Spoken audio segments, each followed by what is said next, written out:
قال النبي صلى الله عليه وسلم يا معشر الشباب من استطاع منكم الباءة فليتزوج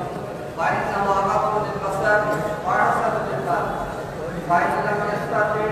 فعليك بالصوم فإنه له وجاء وأيضا قال النبي صلى الله عليه وسلم النكاح سنتي ومن رغب عن سنتي فليس مني اللهم اجعلنا من التوابين واجعلنا من التطهرين واجعلنا من عبادك الصالحين واجعلنا من عبادك الصالحين واجعلنا من عبادك المحسنين.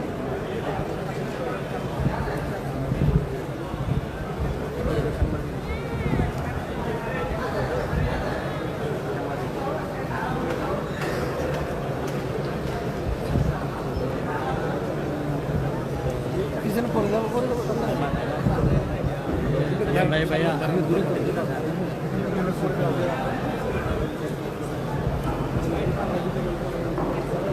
না সামনে তো ধরার জায়গা নেই তো বাইরে পড়ে যাবে রেডিও থাকতে না